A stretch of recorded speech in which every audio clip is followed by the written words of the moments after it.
আজ মাকে বললাম, মা আজকে তো ঠান্ডা আছে, চলো উনুনে গিয়ে রোদে বসে রান্না করি। মা বললে ঠিক আছে চল, তাহলে আমি উনুনটা তোকে ধরিয়ে দিই। মা সেই মতো ধরিয়ে দিল, কারণ আমি পারি না। কিন্তু ধরানোর পর এত ধোয়া হলো, মা বললো তুই ওঠ, আমি রান্নাটা করি। দেখলাম যে ভাই পাবদা মাছ নিয়ে এসে, তাই মা বললো পাবদা মাছের রসা করবো। সেই মতোই রান্না শুরু হলো। প্রথমে মা মাছটাকে নুন হলুদ আর অল্প একটু চালের গুঁড়ি আর বেসন দিয়ে মাখিয়ে নিয়ে তেলে ভালোভাবে কড়া করে ভেজে নিল। তারপর ওই তেল থেকে মাছটা তুলে নেওয়ার পর ওই তেলের মধ্যে পেঁয়াজ কুচি অ্যাড করে দিল। পেঁয়াজ কুচি দেওয়ার পর পেঁয়াজটা যাতে সহজেই নরম হয়ে যায় সেই জন্য স্বাদ মতো নুনটাও অ্যাড করে দিল।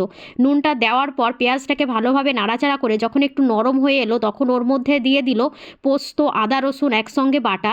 সেইটা ভালোভাবে কষিয়ে নেওয়ার পর অনেকক্ষণ ধরে কষানোর পর যখন তেলটা উপরে ভেসে উঠলো তখন ওর মধ্যে মা দিয়ে দিল হলুদ গুঁড়ো, তার সঙ্গে স্বাদ মতো লঙ্কা গুঁড়োটাও দিয়ে দিয়েছিল। তারপর মাখানোর পর অর্থাৎ ভালোভাবে নাড়াচাড়া করে নেওয়ার পর ওর মধ্যে মা টমেটো কুচিটা দিয়ে দিল। তারপর টমেটো কুচিটা যখন একেবারে নরম হয়ে এলো তখন মা পরিমাণ মতো জলটা অ্যাড করে দিল। এরপর জলটা যখন ভালোভাবে ফুটে উঠলো তখন ওই জলের মধ্যে পাবদা মাছ ভেজে রাখা পাবদা মাছ ছিল সেগুলোকে অ্যাড করে দিল। এটা রান্না হতে বেশি সময় লাগে না, কারণ মাছটা ভীষণ নরম হয়। তারপর 10 মিনিট এই ঝোলের মধ্যে ফুটিয়ে নেওয়ার পর মা ধনে পাতা ছড়িয়ে দিয়ে মাছটাকে নামিয়ে নিল। রেডি হয়ে গেল আমাদের টেস্টি টেস্টি পাবদা মাছের রসা।